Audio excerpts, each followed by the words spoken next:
પાટણ જિલ્લામાં FPS association દ્વારા પોતાની વિવિધ પડતર માંગણીઓને લઈને આજે નાયબ કલેક્ટરને આવેદનપત્ર આપી અચોક્કસ મુદતની હડતાલ ઉપર ઉતરવાની ચીમકી ઉચ્ચારી હતી, જેથી સસ્તા અનાજની દુકાનોમાંથી દર મહિને વિતરણ થતું રેશન કાર્ડ ધારકોને હડતાલને પગલે મળી શકશે નહીં।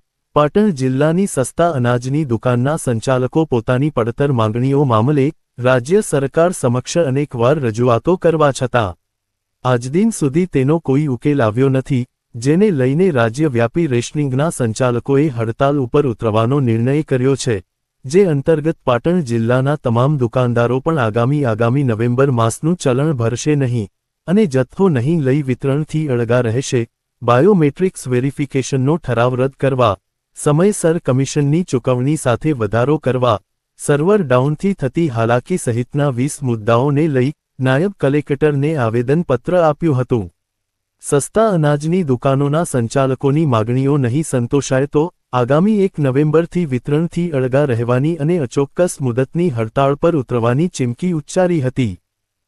જિલ્લાના તમામ વ્યાજબી ભાવ દુકાનદાર એસોસિએશન 1 નવેમ્બરથી અમારી 1 થી 20 માગણીઓ હોય, જ્યાં સુધી અમારી માગણીઓ સરકાર સંતોષશે નહીં ત્યાં સુધી અમે ચલણ જનરેટ કરવાના નથી કે ચલણના પૈસા ભરવાના નથી કે ગોડાઉનનો માલ ઉતારવાના નથી કે અમે વિતરણ કરવાના નથી।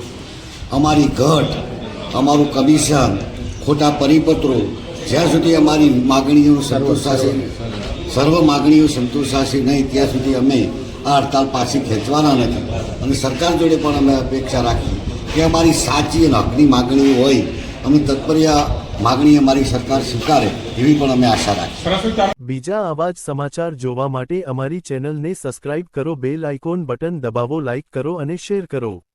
બેલ આઇકોન બટન દબાવો, લાઇક કરો અને શેર કરો।